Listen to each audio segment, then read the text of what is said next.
Hi, this is the McGuire Review, and today we're going to be looking at Warhammer Quest, the adventure card game. Man, this is an awesome game. I absolutely love this game.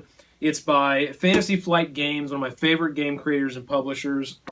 This is an adventure card game, so it's very similar to a lot of adventure card games that are out there on the market today. This is a 1 to 4 player game, so obviously is a cooperative game. You can totally solo it, and the solo experience is a lot of fun. I find soloing, you can solo through it pretty quickly because you're controlling generally 2 characters. There are 4 characters in the game. They do recommend for a solo game you control 2 characters, and every time it's the player's, we'll say, turn, you go through multiple phases within a game round, you will take 4 actions.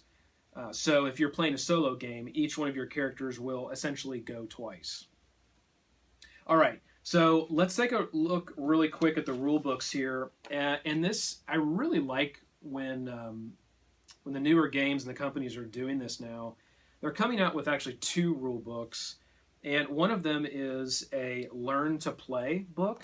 So you can think of this almost like a book that goes through a tutorial of how to play, and they do very much set this book up that way, where the first few pages is really the components, and then it runs you through a simplified version of the game, which they call their tutorial, and then at the back of the rule book, they add in some of the more advanced rules, like campaign playing, doing multiple quests, some of the rules and limitations for gear, and like most of these adventure board games, it is set up very quest style. So you can go on one dive, one quest, or you can string multiple quests together and have somewhat of a campaign.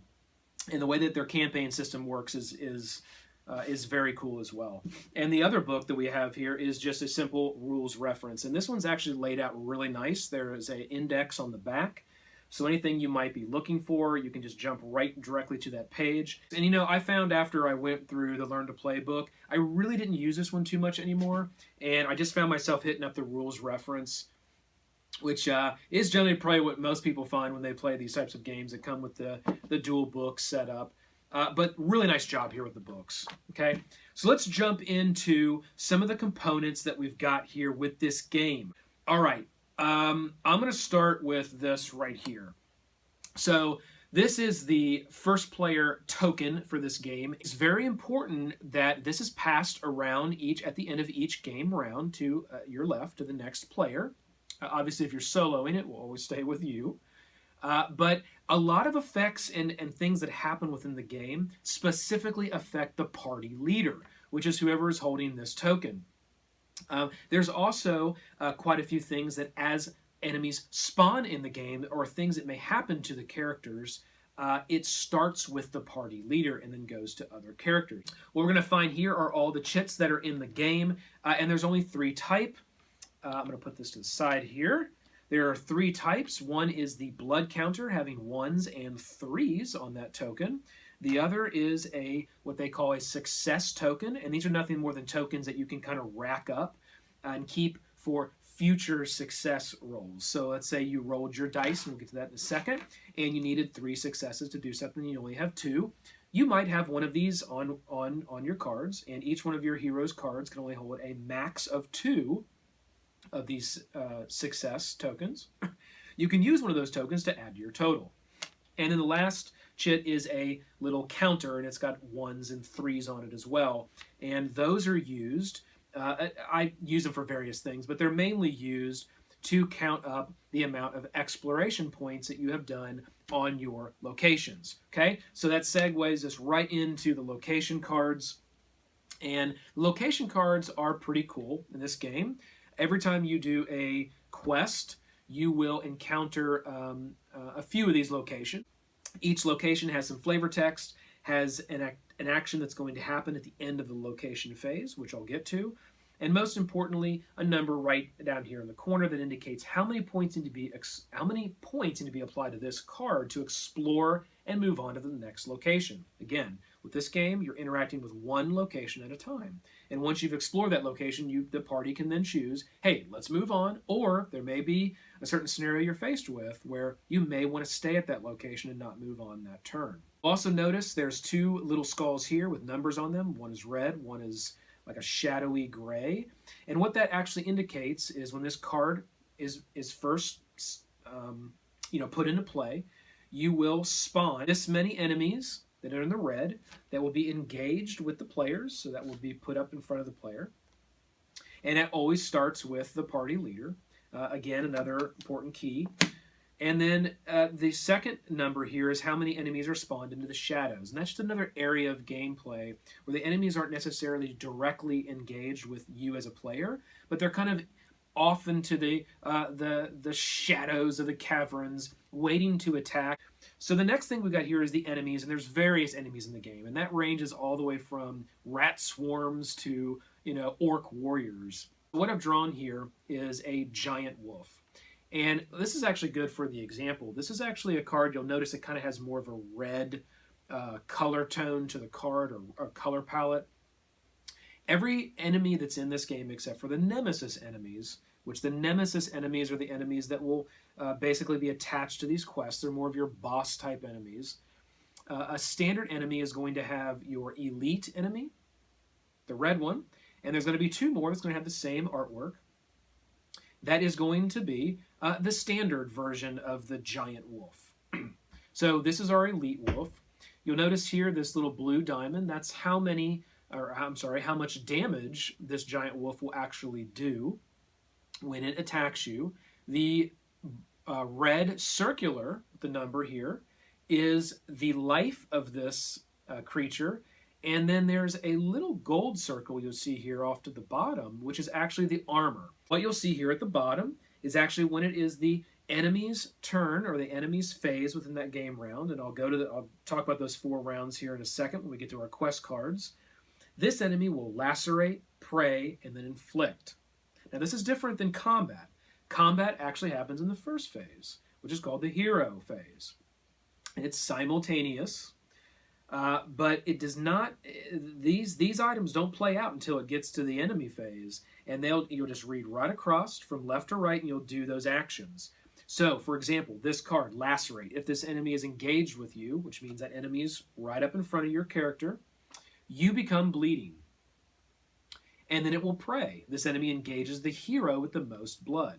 So, prey is a very interesting mechanic because you may be when it's your turn. You may be engaged with this wolf. This wolf is going to lacerate you, but then it's going to prey. Well, let's say that of your health, you've only got hit a few times, and your buddy might have got hit 5 or 6 times. Well, guess what? The wolf is going to now move and prey and be engaged into that other character. So you'll find these enemies kind of moving around amongst the players as that round goes on, which is very interesting. And the last thing it's going to do here is inflict, which is just an immediate damage of however much damage that character does. So the mechanic of how the enemies work in this game, I really, really like it. Okay, next item you have here is the dungeon card. Dungeon cards are basically your card that you're going to, as you're interacting with the quest, you have the ability to search the area that you're in. and that's where the dungeon cards are going to come into play. And when you draw these cards, they're either going to be items or they're going to be events. And the events usually are bad, okay? Now, some of them are good, but usually the events are bad. And I'm glad that I drew this card here because one of the things I wanted to show was some of these dungeon cards have a little gold coin down here in the corner. And again, I'll show close-up pictures here at the end so you can see that a little bit better. Draw a dungeon card that has one of those coins, you then will be able to draw from the item deck, which takes us to our next deck here. And within this deck, you're going to get everything from accessories to potions to items to armor, all of those types of things that will be able to be used for your character. Now, as you go through the campaign, there's ways to upgrade your character. So you may not be able to hold any more than one item initially, but it does offer these different types of equipment that you can attach to your character to be able to customize your character in various ways. One of the last types of cards we have here is what I like to call the status effects. And there's 3 different types. We've got bleeding here. You can become empowered. And then you have another type that's called sickened. So there's 4 characters in the game, and I'll show you those here. And you may be thinking, wow, that's a lot of cards for 4 characters. And I'll explain why there are so many cards. So you've basically got your dwarf warrior, you've got your elf ranger, you have that character. You have your classic warrior priest, which is a very cool character as well. And you have, finally, your wizard. So, question, why do we have so many cards per character?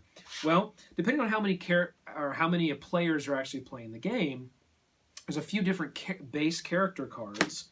So if we kind of shift our focus to the setup that we have right here, this is your base character card, and this is for the Dwarf Warrior, the Iron Breaker. When you play the game, regardless of how many players you have, solo or 4 players, you're going to have to always have 4-player activations. So if you're playing a 2-player game, each person will have 1 character, and each one of those characters will activate twice during that round, which simply means they'll be able to use 2 of their abilities that they have not previously used. Now, so you got that. So you got a few different character cards for depending on how many players are playing, and you also have these action cards. And every character gets 4 action cards, but those actions are very different. Each character gets to do a multitude of things for that action, and they are very different for each character. So what makes that really nice is the replayability is huge, because you may play a campaign and you may decide to customize your character differently. Well, you can play another campaign. You can customize the exact same character in a different way. Or you can play a different character, and you're still going to have your 4 basic actions of explore, attack, rest, and aid. But those explore, attack, rest, and aid are going to be vastly different for the Dwarf Warrior than they would for the mage or the wizard character or the elf or the warrior priest. Very different. I really like that about the game. The thing that you'll notice is this small deck of cards here, which I have failed to talk to yet. These are actually legendary item cards, and each character in the game comes with, so far, 3 legendary item cards, and you can attain these through various ways of going through, playing your quest and your campaign. So back to our character here. When it's the character's turn, and there's 4 phases that you'll go through when you start, you will select 1 and only 1 of your actions to do. So if it was my turn, let's say, oh, okay, I wanted to attack. So if I wanted to attack, I would activate that action. I would turn it to indicate that it's been exhausted, and I would read the text that's on this card. So let me do a quick run through here of how these dice would work. So let's say I was engaged with, let's go with the Gutter Runner. Okay, so let's say I was engaged with this enemy right here. Basically how that would work is I would roll 1 black die for every enemy that I'm engaged with. So if I happen to have another enemy that I was engaged with, I would actually roll 2 of these. But for this example, I'm engaged with 1, so I'd have 1 black die. It's as easy as it is. Pick up 1 black die. And then the card will indicate, there's a little symbol on the card, to how many dice I can roll of the white. It indicates I can roll 2. So I take those 3 dice and put them in my hand, and I would do my attack, and I would roll against that. So for this instance, and this is a pretty good roll for me, I got 2 hits, and it rolled nothing. So if we look at the black die, it's either blank side, which is a miss. It's a claw, which means it gets to attack. Within this situation, it does 1 damage. Or if it's a little kind of skull wearing a helm, that is a nemesis symbol, which means the bosses that are included in the quest that you're doing are considered nemesis. And at the bottom of those cards, there'll be a little flavor text that will indicate what happens when you roll the nemesis die, which is generally you just got hit and the party has to spread damage, or you may have to exhaust an action. There's various different nemesis attacks and abilities, but you do have to do that whenever you roll that symbol. Now on the white die, you have the sun symbol, which is a crit. You have the crossed mallets, which is a hit, And then you have a shield, and you have some of the sides that have a hit and a shield on them, or 2 hits, just to kind of change up on what options or combinations you might be able to roll. But they are custom 6-sided dice, and those symbols are engraved in. All right, so that's kind of how the dice rolling and the combat would work. And combat is simultaneously. It's not like you have to wait to the enemy phase to actually then have the enemy attack. You and the enemy attack one another simultaneously upon the hero phase. And I do like that, that mechanic of how that's built in. The second phase that we're going to go through is going to be the enemy phase, where they're going to then get to activate their row of text here, or their row of actions they can do. And that'd be different based on if the enemy is engaged with you, or again, if the enemy is located in that shadow zone, which is not necessarily engaged right with you, but it's still an enemy in play. And there's different things that happen when they go through that. The third phase is the location phase. So if we go back to our example of our location card, we do have our location cards. If we have explored the amount of location points that's for that location, the party then can choose to move on or stay. If, in fact, you do not move on, and you have not explored the total for that location, this one's kind of high, it's 10, then you would activate the text that's on the card. And for instance, this one says, at the end of the location phase, the party leader exhausts 1 action and discards 1 success token. And again, this is why it's so important with that player token, that leader token. Who has it? Because sometimes these location cards, as well as various cards in the decks here, will directly affect that party leader. So that brings me to the last phase of the game, which is the peril phase, and that will get into our quest card. I want to talk a little bit about again how these actions work. When you exhaust them, they are exhausted and they do not come back into play until you use the action for every character. Again, same 4 actions, but for every character, the refresh, this little symbol here in the bottom of this card, that is located on only one of your actions, and it's a different action for each character. This character, it's located on the aid action. So whenever I choose to use that aid action, when that one activates, it actually refreshes every other action that has been used in prior rounds. So that's a really cool mechanic, because the strategy comes into play of being able to say, when do I use these actions, in what order? What does everybody else have available? And how do we use those together to be most successful in every round of gameplay? Because once you use it, it isn't like at the end of that round, after you go through your hero, enemy, location, and peril phases, you then just refresh everything. That's not how it works. Now, you do refresh any exhausted enemies. They're ready to go again. But you don't refresh exhausted actions until you use the action that allows you to refresh everything.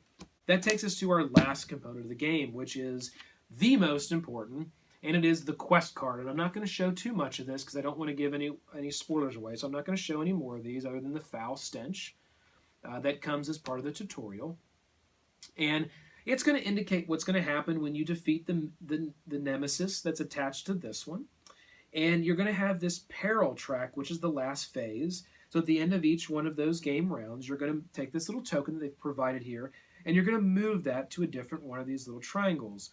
And this takes the place of somewhat of a doom counter, but it will not end the game, or at least it doesn't in this quest. It will not end the game, and you don't lose if you land on this final triangle. There's a green, a blue, and a red, and you'll see that here on the card. The rest of them are gray. When you land on that green, blue, or red, you'll notice here green, blue, and red. You'll activate whatever text is here. And at the bottom, you have a victory and a defeat condition. What is so cool about this game is that as you're playing, it doesn't really matter if you win or lose a quest as part of the campaign. Now, it will affect the outcome. You may not get a certain item. You may not have beaten a boss. The boss may move forward. But it gives the campaign a different feel, which is very different than some other adventure card games, where if you lose, the defeat outcome is, well, play the scenario again and try to win so you can move forward. This one actually says, hey, just go ahead and go forward and keep moving through the campaign, but we're going to tweak what actually happens as you move to the next quest within that campaign. It adds a huge amount of replayability is what it does, because after you play a campaign, you may have won the first quest, lost the second one, lost the third, won the fourth, won the fifth, or the next time you play, you may lose the first three and then win the last two. So it's very interesting that you can replay the campaigns, and it gives a very different feel. So let's think about all the things that are going to be different each time you play. You can have a different character. You can customize that character in a different way. You can have wins and losses in a different way within the campaign that you're playing, within the quests that are included. So it's just a very high level of replayability with, again, such a small footprint. And this is the entire game, what you see right here in front of you. On the back of the quest card, you're basically going to have your setup rules, and you're going to have your reward and your penalty. That's going to be detailed out a little bit more based on your victory and defeat condition. Another nice thing about this game, and that it'd be highly detailed right here in the back, and it's pretty simple. You'll see for this one, it's just this small amount of text that's right up at the top of this card. Tells you what cards you need. Some are random and some are specific out of these cards you see in front of you. So if you wanted to set up a quest or two, you may only need, 30 to 60 cards out of everything that you sit here. You can take those with you. You can play. You don't need all of this. But again, such a small footprint, you can throw the whole thing in a Ziploc bag, and it's not going to take up very much room. So that's really the quest card, and takes me to the end of reviewing the components. In my opinion, this is an excellent game. I love this game. I've had so much fun playing this by myself, with other people. It's got great gameplay. It's not Pathfinder. I don't want to compare this game to, say, either Pathfinder or this game or any adventure card game that's out there. It has a very, very unique feel, and it is a different game. It's got great mechanics and a lot of fun. Guys, Games Workshop, Fantasy Flight Games, you've done an excellent job with this game. I look forward to expansions, more quests, more characters, items. Really cool. It's highly modular. I recommend this game. I picked it up at coolstuffinc.com for around the $29 mark. I mean, really, $29 for everything you see here in front of you. It does retail for $39.99. This has been the McGuire Review. Thanks a lot. See you guys later.